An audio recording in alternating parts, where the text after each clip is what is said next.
अरे अरे ये कौन है?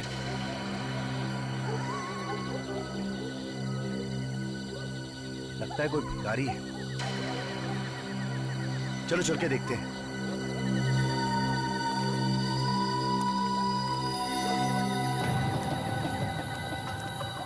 ये बेवड़ा, चल उठ, तेरा टाइम खत्म हो गया है, क्या निकल आते? ये लोड़ा क्या लगता है? अरे करना क्या है, सीआईडी को फोन करते हैं।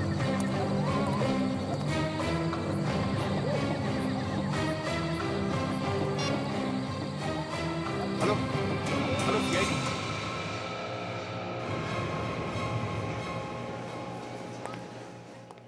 इस मोबाइल के बैटरी ने तो परेशान कर दिया है।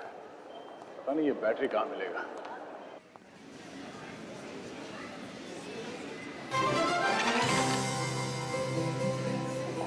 I am so sorry. मैं कर लूँ। नहीं, इट्स ओके।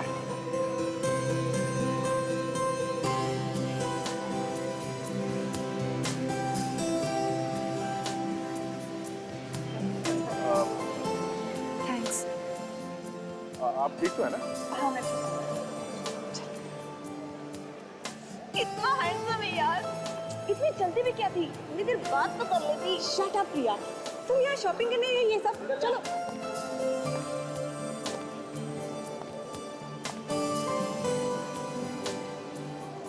माय गॉड, मैं क्यों आया था यहाँ? ओ हाँ, फोन की बैटरी। शायद ये बैटरी ऊपर मिल जाए। हे, ऊपर चलते ना। हाँ चलो।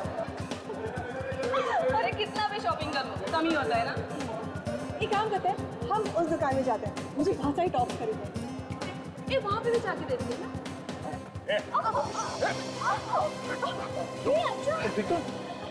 अंशा कुछ हुआ तो नहीं? I'm fine. चलो चलो। अंशा क्या यार? I'm fine. अंशा बहुत दर्द हो रहा है। चलिए आपको हॉस्पिटल लेके चलते हैं, किसी डॉक्टर को दिखाते हैं। चलो I'll manage. देखो चल। Excuse me. हाँ विजय, क्या खून जोर से लगा क्या? कहाँ पे? ओके ठीक है, मैं पहुँचता हूँ। ओह शिट, मोर चाहिए। अभिजीत थोड़ी देर हो जाएगी आने में। मैं आके बताता हूँ तुमको, ठीक है? Okay okay. आप चलिए, मैं हॉस्पिटल लेके चलता हूँ आपको। Okay we'll manage. देखिए, आपके पैर में चोट लगी है, कुछ भी हो सकता है, डॉक्टर को दिखा देते हैं। चलिए मैं छोड़ देता हूँ हॉस्पिटल। संभाल के। आज 9 बजे दोस्तों के साथ फिल्म देखने का प्लान था। पर 9 तो बज गए। हाँ साजिद, प्लान कैंसिल।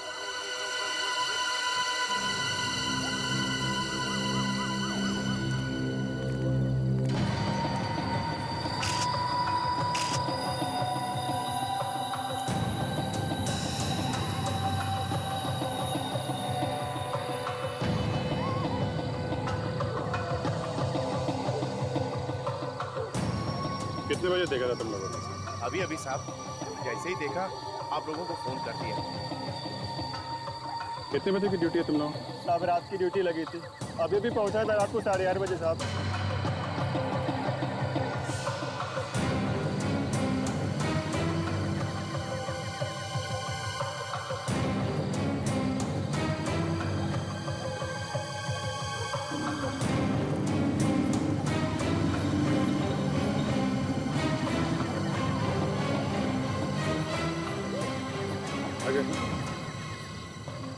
ठीक ठाक है।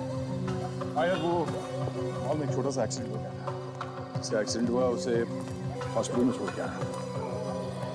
उसने मौज में चला। अभी तक तो पता नहीं चला है, बस खाली यहाँ चेहरे पे नीला पन। पॉइजनिंग तो नहीं है? नहीं, ये हाथ और नाखून ये सब तो ठीक ठाक है। इसका यहाँ गले में ये देखा कैसा निशान? अजीब सा डिजाइन बना हुआ है। पता नहीं किस चीज से गला घोल दिया। ये है कौन, देखते हैं।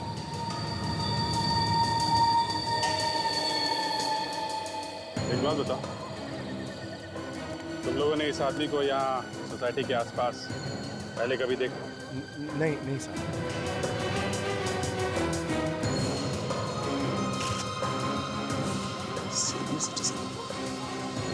अभिजीत आदे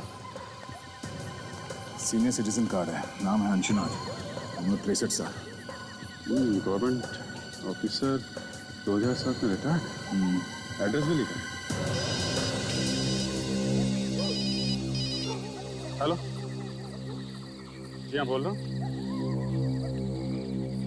खून कहाँ पे? पार्किंग लॉट में? ओके ठीक है हम लोग आते हैं। यार एक और खून हो गया। दो खून एक ही टाइम?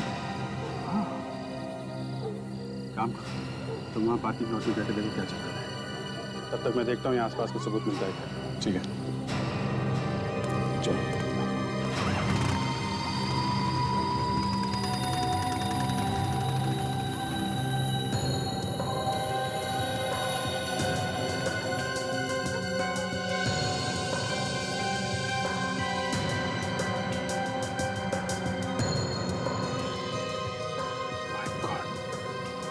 ये क्या चल रहा है?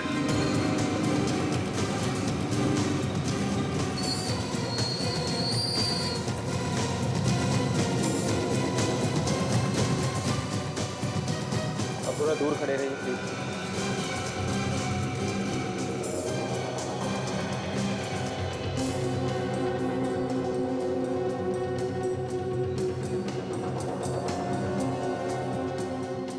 तुमने कब देखा इस लाश को? मैं नाइट की ड्यूटी करता हूँ। जब राउंड लेने आया तो देखा यहाँ पे ये पड़ा हुआ। एक आदमी का खून हो गया और आपको पता भी नहीं। कुछ तो सुना होगा आपने, कुछ तो देखा होगा। मेरा यकीन कीजिए सर, ना कोई चीखा ना चिल्लाया, मुझे कैसे पता चलता?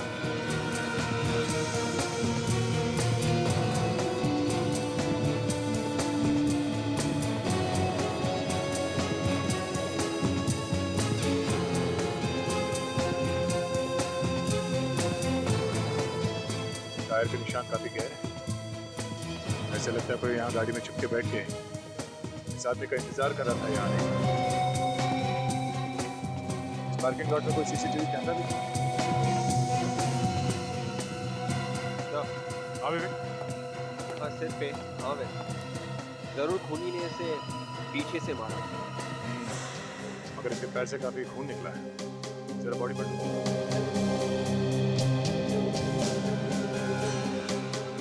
ये तो केशव सर है, इसी बिल्डिंग में इनका ऑफिस है सर। अच्छा देखा विवेक, इसके जान की नस काटी है। शायद इस नस काटने की वजह से इतना सारा खून बह गया और उसी की वजह से इसकी मौत हो गई। मतलब सर खूनी ने इसके पैर की नस काटी और उससे सिर पे भी मारा। मगर कोई ऐसा करेगा क्यों? और इस आदमी ने मरने से पहले चिल्लाया क्यों नहीं? ये बात मेरी समझ में भी नहीं आ रही विवेक। कुछ तो गड़बड़ है इस खून में। अब इसका जवाब तो डॉक्टर सालुंखे ही देंगे।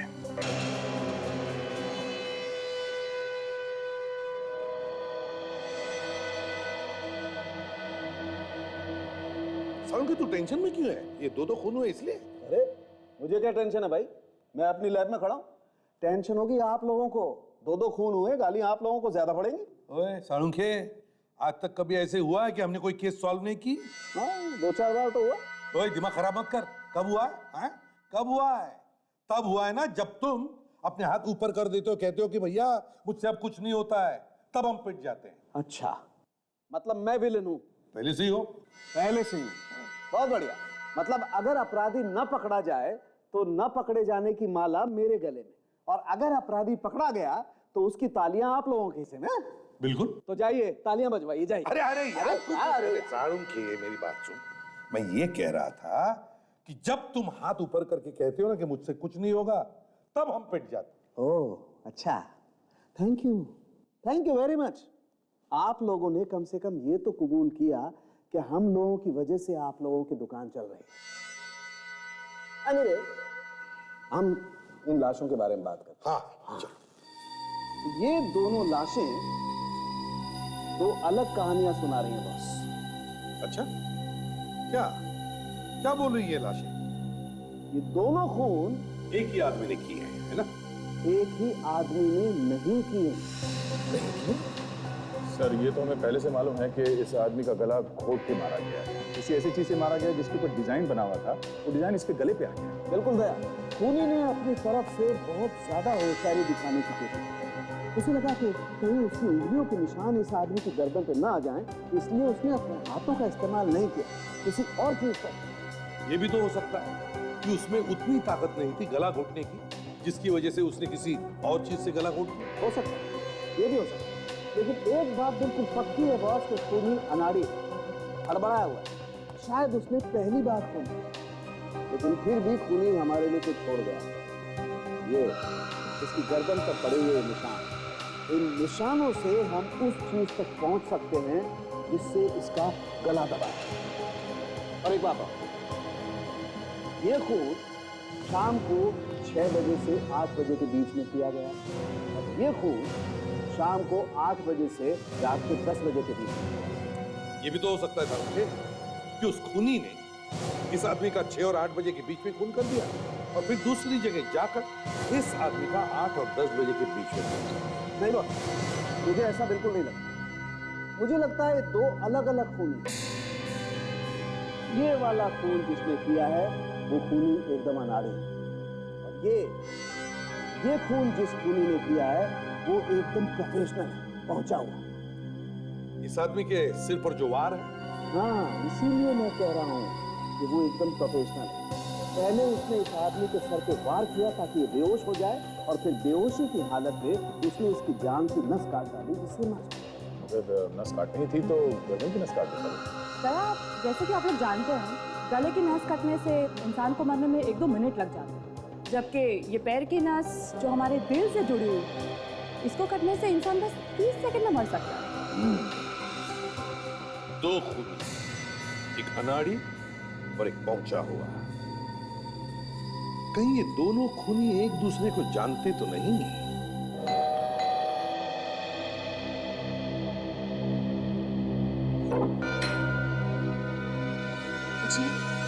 हम लोग सीआईडी से और अंशुनाथ जी के खून के बारे में पूछताछ करते हैं। जी, मैं उनकी बेटी हूँ। आइए, अंदर आइए।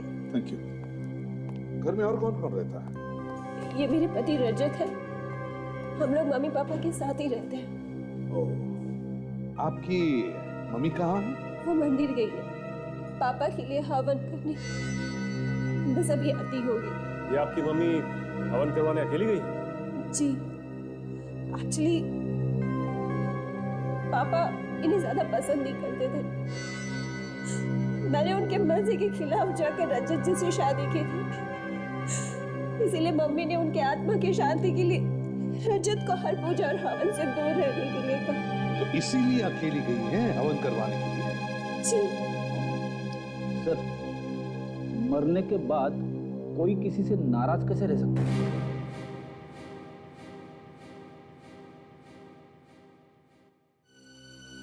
रजत जी, जरा बताइए, कल शाम को 6 और 8 बजे के बीच कहाँ थे आप? जी हाँ, आप कहाँ थे? लेकिन आप ये सब मुझसे क्यों पूछ रहे हैं? वो इसलिए क्योंकि इनकी पिताजी का, अंशुनाथ जी का खून हुआ है कल शाम 6 और 8 बजे के बीच। सर, आप मेरे पति पे शक कर रहे हैं, वो भी मेरे पापा के खून के इल्जाम में। वो इसलिए क्योंकि आप ही ने बताया था ना कि आपके पिताजी और इनकी बनती नहीं थी। पर सर, कोई बात नहीं बताई। अगर कातिल को पकड़ने में इन्हें इससे कोई भी मदद मिलती है तो पूछने दो इन्हें। सर, कल शाम को 6 और 8 के बीच में मैं अपने दोस्त के साथ एक बार में बैठा। वहां का बिल शायद अभी भी मेरी बैंक में है। मैं लेके आता हूं। जल्दी।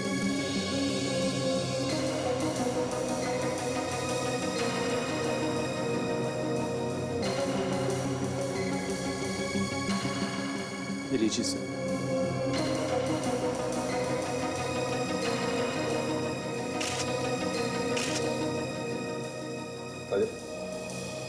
एक बात और है, शायद इससे आपको कुछ मदद मिले।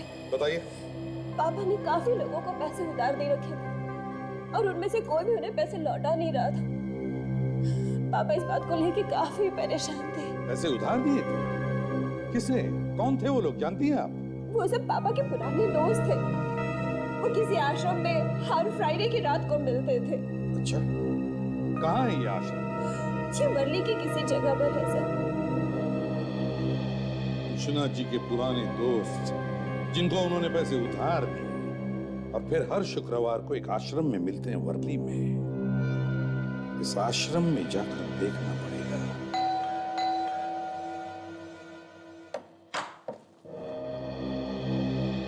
केशव का घर ये है? जी हाँ।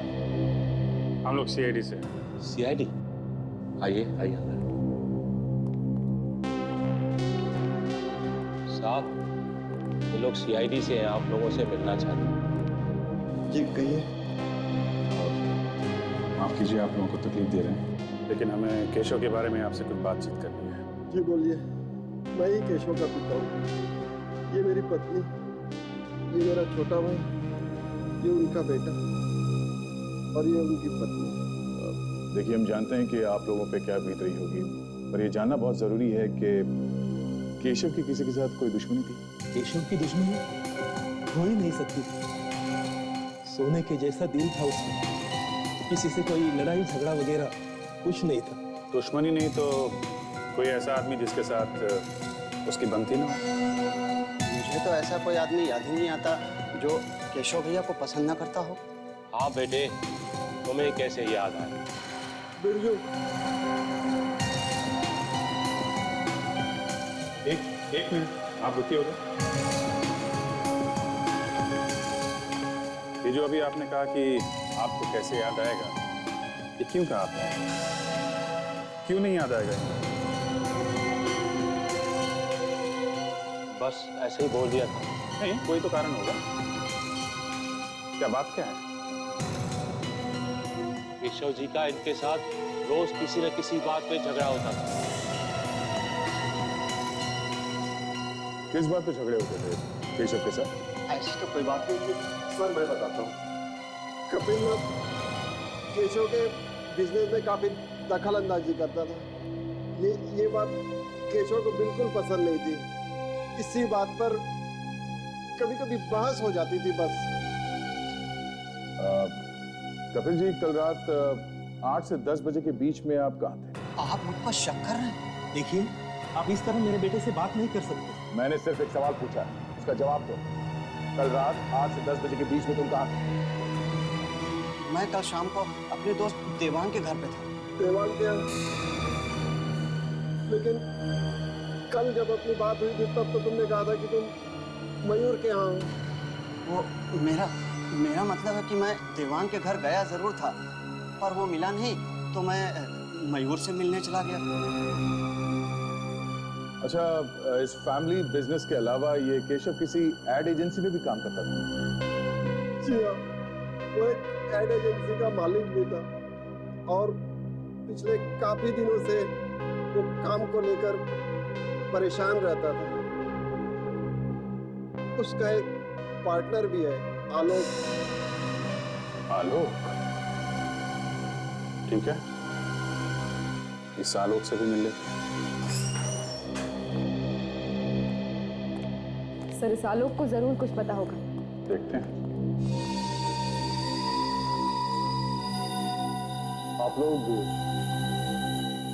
आप मिस्टर आलोक हैं? यस। आप लोग? हम लोग सीआईडी से। आपको तो मालूम ही होगा कि केशव का खून हो गया। जी हाँ, मुझे मालूम। बस उसी सिलसिले में कुछ पूछताछ करनी है आपसे। It's such a shock. कल तक जो मेरी बगल वाली कुर्सी पर बैठा करता था, वो अचानक यकीन नहीं होता। केशव की खूनी को पकड़ने के लिए किसी भी तरह की मदद चाहिए, मैं करने को तैयार हूँ। एक्सक्यूज मी सर, ये कुछ अर्जेंट पेपर्स हैं, क्लाइंट्स को भेजने हैं, आपके सिग्नेचर।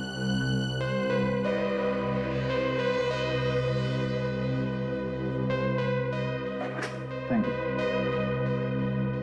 आलोक जी, आप कल शाम 6 और 8 बजे के बीच में एग्जैक्टली कहाँ पे थे? मैं कल सीधा ऑफिस से जिम चला गया था। तकरीबन रात के 10 बजे तक मैं वहीं था। तो ये सब आप मुझसे भी पूछ रहे हैं? खून का मामला है। जब तक कोई ठोस सबूत नहीं मिल जाता, हम सब पे शक करेंगे। तो मैं केशव के पिता से मिले थे। उन्होंने बताया कि पिछले कुछ दिनों से वो ऑफिस के काम को लेके काफी परेशान हूं। ऐसी क्या बात? सर टेंशन किस बिजनेस में है? कोई छोटी मोटी होगी चीज, मुझे पता नहीं किस बात से परेशान है। ऐसे आपका जिम कहाँ है? अंधेरी में मैं आपको कार्ड देता हूँ, आप चाहें तो वहां जाकर पता कर सकते हैं। खैर वो तो हम लोग पता लगा ही लेंगे। फिलहाल के लिए थैंक यू। जरूरत पड़ी तो आपको दोबारा परेशान करेंगे। जी जरूर।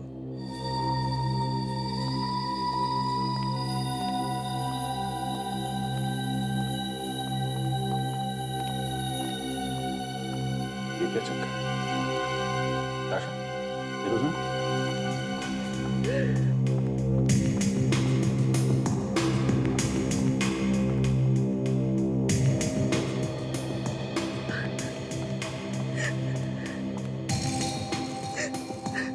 एक्सक्यूज मी, क्या हुआ? आप इस तरह बाहर से अंदर क्यों आ गए?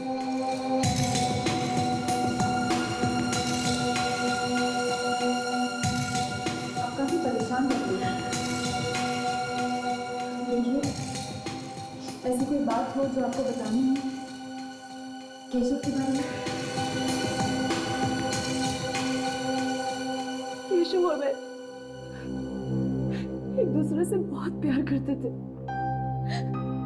और बहुत जल्द हम लोग अपनी शादी की बात अपने घर वालों से करने जा रहे थे।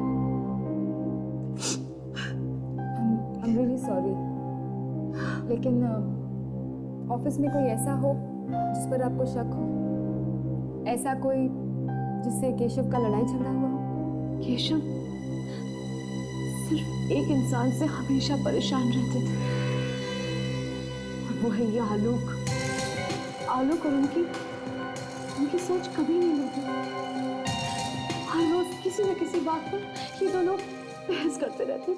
लेकिन ये आलोक तो कह रहा था कि वो दोनों बहुत अच्छे दोस्त थे। झूठ बोल रहा है ये आलोक। केशव तो उससे सीधे मुंह बात तक नहीं करते थे। उन्हें शक था कि आलोक कंपनी के पैसे में हेरा फेरी कर। अच्छा, और जब से केशव गए हैं ना मैम, तब से इस आलोक ने अपने कैबिन का लॉक तक चेंज कर दिया है। मुझे तो लगता है कि आलोक कुछ छुपा रहा है। मैम यकीन मानिए, इसी ने मेरे केशव को मारा, इसी आलोक ने। ये आप इतना यकीन के साथ कैसे कह सकते हैं? कोई सबूत है आपके पास?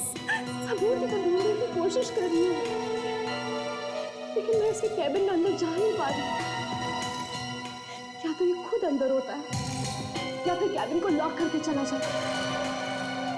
इसके और उसके पीने के अलावा इसके कैबिन में अंदर घुसने की परमिशन और किसी को नहीं। ठीक है, आप बिल्कुल चिंता मत कीजिए। अब जो करना है हम लोग करेंगे।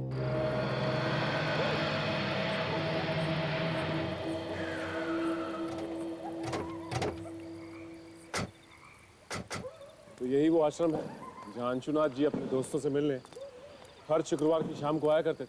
रुको रुको, ये आश्रम है। जूते पहन के जाओगे तो पाप लगेगा। हमें जूते उतार के अंदर जाना चाहिए। ठीक, चलो।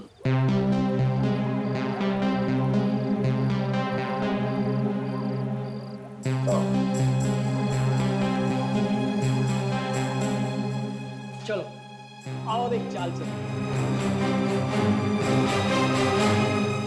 ये सब क्या हो रहा है यहाँ पे? बहुत चालें चल रही। आश्रम के नाम पर अय्याशी हो रही है यहाँ पर।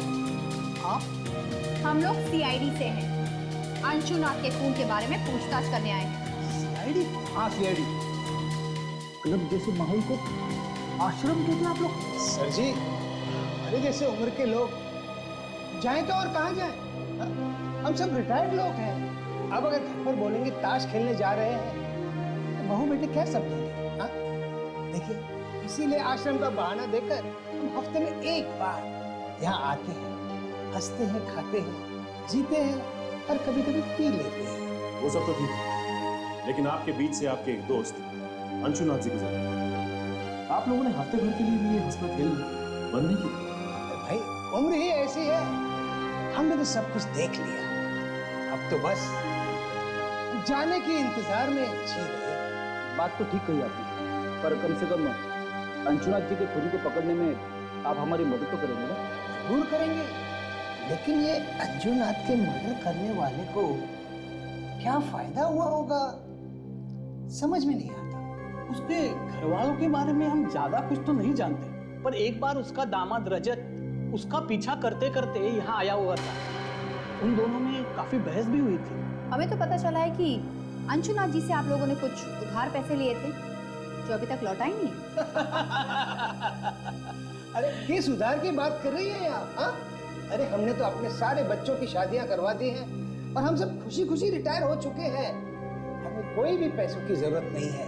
अंशुनाथ को बड़ा दाव खेलने की बहुत आदत थी। जब भी उसे हम रोकते थे तो कहता था सारी जिंदगी पैसा कमाने में निकल गई, अब खर्च करने का मजा ले रहा हूँ। सही कह रहा है, अब बड़े दाव में जीत तो बड़ी होती है लेकिन हार भी बड़ी होती है। वो बहुत बार गेम में पैसे हार चुका था, शायद इसी बात को छुपाने के लिए उसने घर वालों से झूठ बोला होगा। ये बात है। ठीक है, अगर हमें आप लोगों की दोबारा जरूरत पड़ी तो हम आपको याद करेंगे। जी।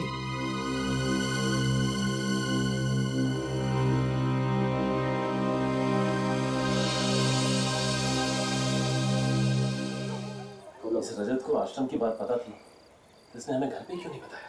हाँ, अगर पहले बता देता तो जूता उतारने की बेवकूफी ना करते।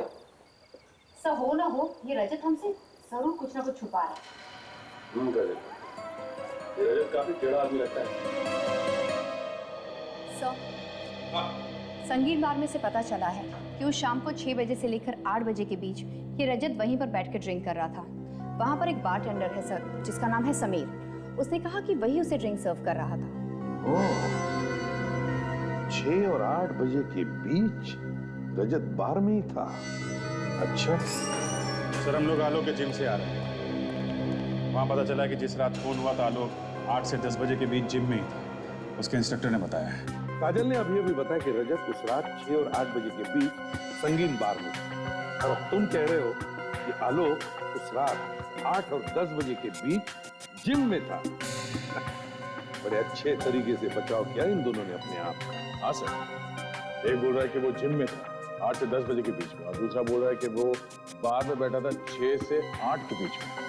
दोनों फोन उसी समय। सर एक और बात। क्या? जब हम लोग आलोक के ऑफिस गए थे तो वहाँ हमें केशव की गर्लफ्रेंड मिली थी, अनन्या। और अनन्या ने ताशा को बताया कि आलोक ने अपने ऑफिस में कुछ छुपाने की कोशिश की। केशव की गर्लफ्रेंड अनन्या ने बताया कि आलोक अपने ऑफिस के कैबिन में कुछ छुपाने की कोशिश कर रहा है। और उसने ये भी बताया सर कि केशव की मौत के बाद आलोक ने कैबिन के ताले बदल दिए। उसके बाद कोई भी आ जा नहीं सकता सिवाय एक आदमी। कौन है? सर आलोक का पीए, सिर्फ वही कैबिन में आ जा सकता। तो जब तुम लोग उसके ऑफिस में गए तब उसके कैबिन में गए? नहीं सर, एक्चुअली आलोक हमें केबिन के बाहर ही मिला। गड़बड़ है अभी, कुछ तो गड़बड़ है। ऐसी कौन सी चीज है जो ये आलोक सबकी नजरों से छुपाना चाहता है? इसके कैबिन की तलाशी लेनी चाहिए। अगर सीधे उंगली से घी नहीं निकला तो टेढ़ी उंगली से निकालो। पंचायत चल रहा है, ज्यादा लोग दिख नहीं रहे हैं। सावधानी से काम कर लेना, इसी बीच में करना है, समझे? रेडी हो ना? सर, सामने जो आदमी आ रहा है वो आलोक का पीए है सर। उसके पास आलोक के कैबिन की चाबी होगी जिससे दरवाजा खुलेगा। चाबी दिख रही है, उसके कमर पे लटकी हुई है। तो पीछे जाओ।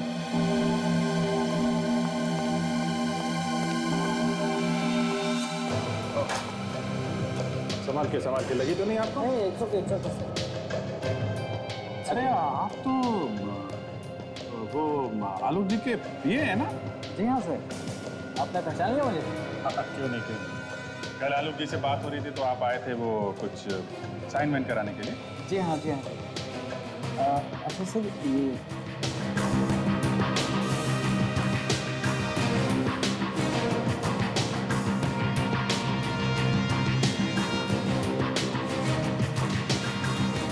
थोड़ी ना सोचा होगा कि पार्किंग लॉट में कोई बैठा हुआ है, उनका खून करने के लिए उनका इंतजार कर।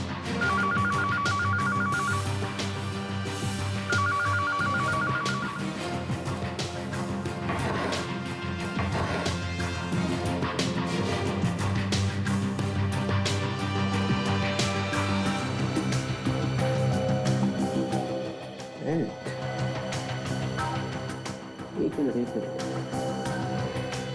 बेल्ट का पैटर्न बिल्कुल वैसा ही है जैसा हमें अंशुनाथ के गले पे मिला। 9 बजे आ जाते थे। जी हाँ। और किस प्रोजेक्ट पे काम चल रहा था? अभी तो फिलहाल दिवाली के लिए कुछ खास एड डिजाइन कर रहे थे, वो खत्म होते ही क्रिसमस और न्यू ईयर के लिए कुछ प्लानिंग चल रही थी। वैसे केशव सर ने अभी फ्रेश एड बनाया। नहीं मत बताना टीवी में देखूंगा ना फ्रेश तो अच्छा लगेगा। वैसे भी मेरा काम हो गया। आपका काम मतलब? नहीं हो गया, जो पूछना था वो हो गया। अच्छा। आप जरूरत पड़ेगी तो आपसे दोबारा मिल लो। Most welcome, no problem. ये कार्ड आप पे गिरा है क्या? हाँ उठा लीजिए।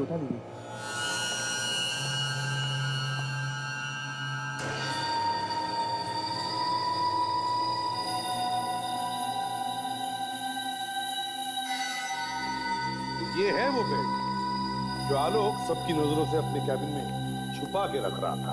और सर डॉक्टर सालोंके ने भी कंफर्म किया है कि ये वही बेल्ट है जिससे अंशुनाथ का खून हुआ है। ये वही बेल्ट है जिससे अंशुनाथ का खून किया गया। मगर ये बेल्ट आलोक के पास कैसे? अगर ये यहाँ पे था तो वो वहां पे था। हाँ, जो दिख रहा है वो है नहीं। इसने दिखाया कि वो वहां पे था और उसने दिखाया कि वो यहाँ पे था। सर ये यहाँ पे था और वो वहां पे था, ये सब सचिन ये जो केस है इसे यहाँ वहां किया गया। अभिजीत, क्या जानबूझ के किया गया या फिर अपने आप हुआ? सर खूनी ने किया है तो जानबूझ के ही किया है। जो दिख रहा है वो है नहीं, जो नहीं दिख रहा है वो है। तो तुम समझ गए मैं क्या कहना चाहता हूँ। बस अब वक्त बर्बाद मत करो और फटाफट जाके पकड़ लो उसे जिसने भी ये किया है। तुम भी साथ में जाओ। अब सर वो मैं उससे पहले थोड़ी देर के लिए हॉस्पिटल जाना चाहता हूँ। किससे मिलना है सर? जरूरी काम है। हॉस्पिटल? केस के बीच में हॉस्पिटल कहाँ से आया? कुछ नहीं सर, कोई है जिसे दया ने अपनी जान पे खेल के बचाया। जान पे खेल? कोई जान मान पे खेल के नहीं बचाया सर। वो लड़की सीढ़ियों से गिर रही थी तो मैंने उसे पकड़ लिया। मतलब बचा लिया। बचाया तो है ना? हाँ। कोई लड़की गिरी थी? नहीं तो फिर तय जाओ, तुम जल्दी से हॉस्पिटल जाओ, मगर जल्दी आना। अच्छा मैं भी चलूं? चलिए।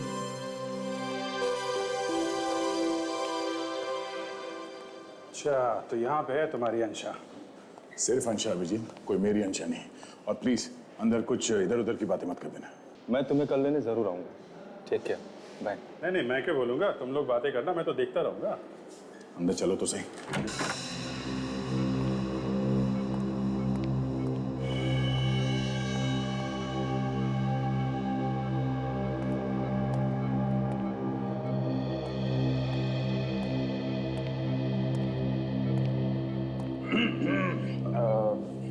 मैं अभिजीत हूँ। Sorry Abhijeet my friend. कैसे हैं आप? दर्द अभी कम है, पर पैर मुड़ने की वजह से मुझे मोह चाहिए। But I will be fine. कल तक मुझे हॉस्पिटल से डिस्चार्ज भी मिल जाएगा। अच्छा, वेरी गुड। वो डॉक्टर ने एक्सरे वगैरह देख लिया ना? He is fine with it. I will be fine. Okay. अच्छा ये जो अभी आपसे मिलके गए वो कौन थे? वो मेरी फ्रेंड है प्रिया। नहीं उसके पहले जो गए थे वो मेरी कजिन है, बंटी भैया। अच्छा बंटी भैया।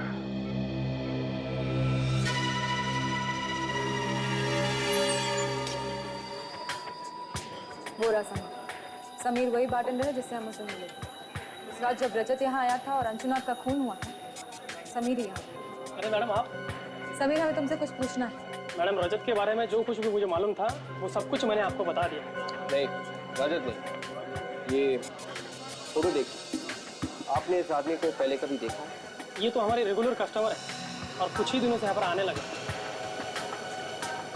कुछ ही दिनों से मतलब कब से?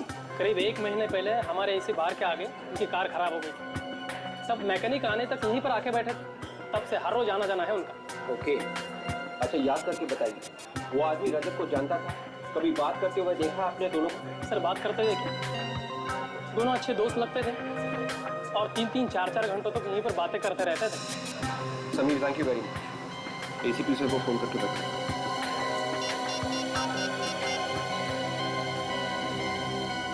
हेलो सर, आपका शक बिल्कुल सही निकला। सर मैं केशव के खूनी को किसी भी कीमत पर सजा दिलवाना चाहती हूँ और उसके लिए मैं आपकी हर तरीके से मदद करने के लिए तैयार हूँ। गुड। देखो आनंद, उसके खिलाफ सबूत तो हमारे पास है, मगर हम चाहते हैं कि तुम उसे खुद फोन करके यहाँ बुला लो। उससे कहो कि वो सबूत तुम्हारे पास है और तुम एक कीमत पर ही वो लौटाने के लिए तैयार हो। मगर सर ये तो कुछ नहीं होगा, घबराओ मत। देखो, सबूत ढूंढने की कोशिश करेगा और जब उसे कमरे में सबूत नहीं मिलेगा तो अपने आप को बचाने के लिए भागने की कोशिश करेगा और वो तुम्हारे पास आएगा सबूत लेने के लिए और हमारे जाल में फंस जाएगा, समझे? कुछ नहीं होगा, तुम्हें घबराओ मत। चलो जल्दी से फोन करो उसे। जी सर। करो। हेलो, मैं अनान्या बोल रही हूँ। मुझे पता है कि इस वक्त तुम क्या ढूंढ रहे हो। वो सबूत जो तुम सबसे बचाने की कोशिश कर रहे थे वो अब मेरे पास है और बहुत जल्द मैं उसे सीआईडी के पास भेजने वाली हूँ। अब तुम बच नहीं सकते। नहीं, अनन्या मेरी बात सुनो, ऐसा मत करो प्लीज। तुम्हें इसकी जो कीमत चाहिए मैं चुकाने के लिए तैयार हूँ। प्लीज सीआईडी के पास मत जाओ। कीमत? वाओ, मेरे बोलने से पहले ही तुमने कीमत की बात छेड़ दी। मुझे तुम्हारे सबूत के लिए पूरे 50 लाख रुपए चाहिए। 50 लाख? देखो, हाँ, रकम की मत सोचो, अपनी जान के बारे में सोचो, वरना बिना टाइम वेस्ट किए मैं सीआईडी के पास चली जाऊंगी, समझे ना? नहीं, ठीक है, मैं तैयार हूँ। मुझे 2 घंटे में मिलो। मैं तुम्हारे पूरे पैसे कैश में दे दूंगा। प्लीज वो सबूत किसी और को मत दिखाना। मैं इतनी बेवकूफ नहीं हूँ। अच्छा, कहाँ मिलना है? मैं तुम्हें जगह का नाम एसएमएस कर दूँ। सर वो तैयार हो गया, हमें उसे एक जगह का नाम एसएमएस करना होगा। Very good Ananya. अब देखो शिकारी कैसे खुद शिकार बनकर हमारे जाल में फंस जाएगा।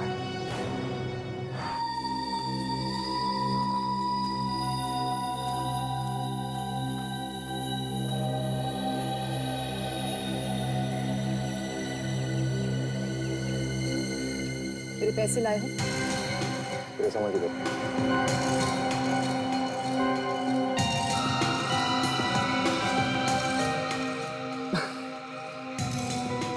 जितना मैंने तुम्हारे बारे में सोचा था, तुम मुझसे बहुत आगे थे। केशव से बहुत प्यार करती थी तुम। उसी के खून का सबूत बेचने आ गई। बारी दुनिया। देखो, मैं यहाँ पर तुम्हारी बकवास नहीं हूँ। कल तक मेरे साथ केशव था, मेरे पास सब कुछ था, लेकिन आज जब वो नहीं है तो मुझे भी तो अपने कल के बारे में सोचना पड़ेगा ही। 50 लाख देने वाली हो ना तुम मुझे? हाँ, मगर उसमें थोड़ी सी प्रॉब्लम है। मजबूरी? ये कौन सा नया ड्रामा है? देखो, वैसे भी बहुत कुछ हो चुका है। 50 लाख देने को मैं तुम्हें अभी दे सकता हूं, मगर मुझे इस चीज पर यकीन नहीं कि 50 लाख रुपए लेकर तुम सीधे सीआईडी के पास चली जाओ। मेरा सारा राज तो खुल चुका ना तुम्हारे सामने।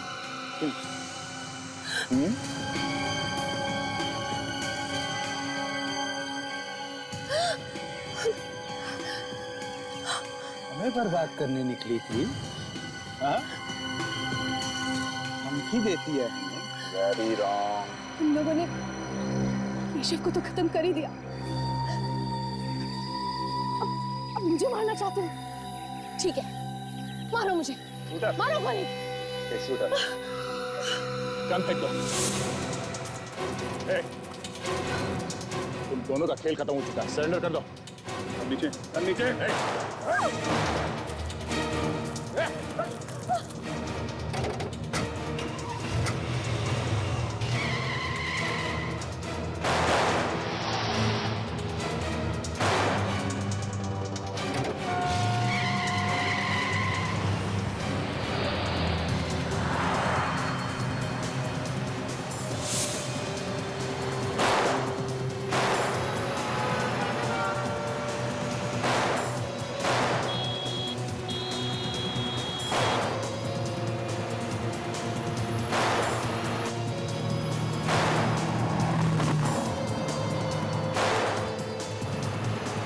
आखिर लड़की ने बचाई दिया ना। ओह माय गॉड, क्या हुआ? लगता है टायर पंचर हो गया। टायर पंचर हो गया? हाँ, क्या बात कर रहे हो?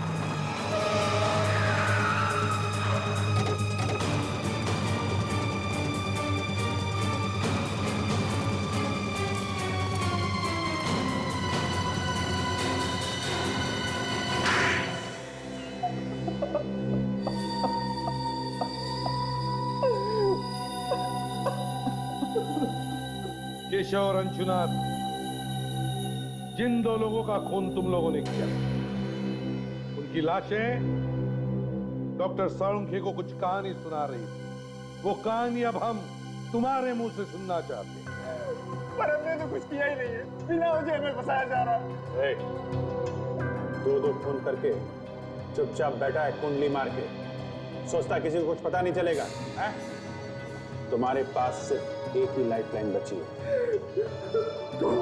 सच बोलने की लाइफलाइन। सच बोलने की लाइफलाइन? हाँ, सच बोल, सच। सच के अलावा कुछ नहीं सुनेंगे हम लोग। मगर मेरी तो कोई गलती नहीं है। जो कुछ बोलना होता है मैं और नहीं झेल सकता। मुझसे अब कुछ नहीं होगा। मुंह खोलोगे तो मारे जाओगे। ये क्या बोलेगा? इसके पास तो एक भी लाइफलाइन नहीं बची है। मैं सब कुछ भूल गया, मुझे कुछ याद नहीं है। हो, बेचारा सब कुछ भूल गया है। चलो हम तुम्हें याद दिलाते हैं। दया, जरा दिलाओ याद इसे।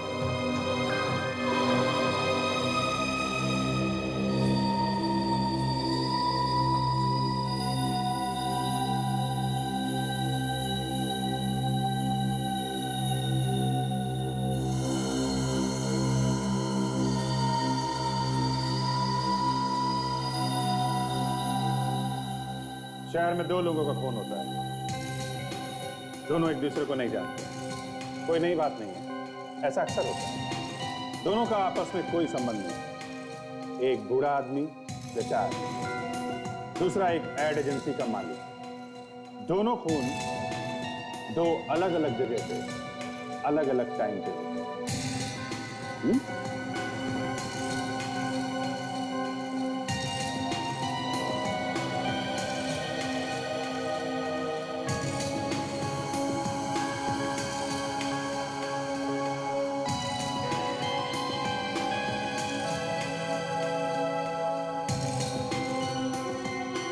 और शक दो लोगों पे जाता है। रजत, जिसे बिल्कुल पसंद नहीं है कि अंशुनाथ पैसा उड़ाता है। आलोक कंपनी में से पैसों की चोरी करता है और इसलिए केशव उस पे केस करने वाला था। मतलब ये दोनों खून पैसों के लिए हुए। और सबसे मजे की बात यह है सर, जब अंशुनाथ का खून हुआ तब रजत अपने दोस्त के साथ बार में बैठ के दारू पी रहा था। रजत ने अपने आप को बहुत अच्छी तरह से बचा लिया सर। और ये आलोक भी जिम में अपनी बॉडी बना रहा था जब केशव का खून, इसलिए दोनों ही बच गए। अब पकड़े तो पकड़े किसे, मगर तभी ये बेल्ट मिल गई। ये बेल्ट आलोक हमें तुम्हारे केबिन से मिली, जिसमें वही डिजाइन बनी हुई है जो बदकिस्मती से अंशुनाथ के गले में थी। सच बात तो यह है कि तुम दोनों ने आपस में अपनी पीठ थपथपाई। लेकिन एक बात समझ में नहीं आ रही, तुम दोनों मिले कैसे? संगीन बात। संगीन बात। इसकी बातों में आ गया था सर, और मैंने अपने हाथों से केशव को मार डाला। मुझसे गलती हो गई, प्लीज मुझे माफ कर दीजिए। वाह, और इन दोनों ने आपस में मिलके एक दूसरे का काम कर दिया सर। 6 और 8 बजे के बीच में आलोक ने अंशुनाथ का फोन किया, उसके बाद वो खुद जिम में गया, वहां पे कसरत करने में चूक गया। और 8 से 10 के बीच में तुमने केशव को मार दिया और किसी को शक ना हो इसके लिए सबके सामने बैठ के दारू पीने लगे। हाँ? पर सर इन दोनों ने एक दूसरे के लिए खून किया था। क्योंकि विवेक किसी को भी शक नहीं होगा। तू मेरा काम कर, मैं तेरा काम करूंगा, दोनों भी गुनहगार। दोनों अगर एक दूसरे के खिलाफ कुछ बोलेंगे तो दोनों भी फंस जाएंगे। तो प्लीज मुझे माफ कर दीजिए, मुझसे गलती हो गई, मुझे माफ कर दीजिए प्लीज। अब जिंदगी भर जेल में बैठकर माफी मांगोगे तो भी तुम्हें कोई माफ नहीं करेगा।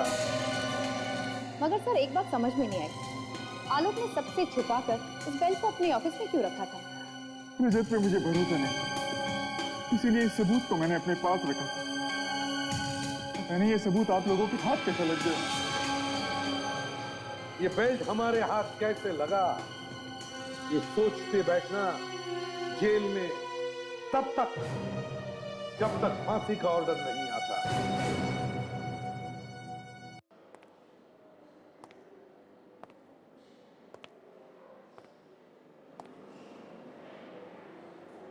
क्या हो गया? जी मेरी समझ में नहीं आ रहा है कि मैं क्या करूं और कैसे करूं। क्या समझ में नहीं आ रहा है?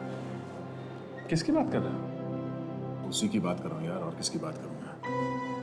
ये अंशा में ऐसा कुछ है, पता नहीं, बार बार उसी का ख्याल आता है दिमाग में। ऐसा लगता है कि मुझे उसके बारे में और भी जानना चाहिए।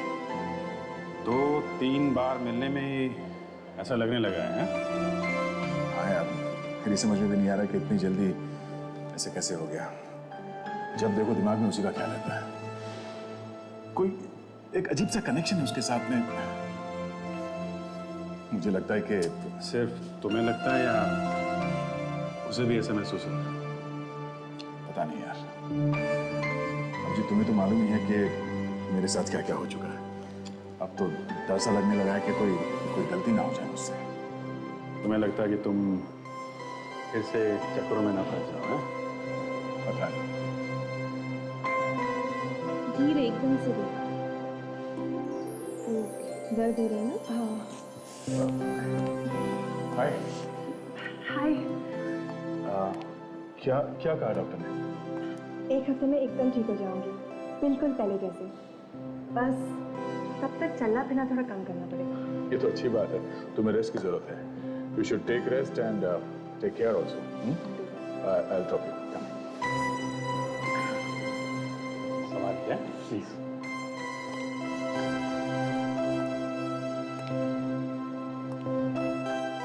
धीरे से।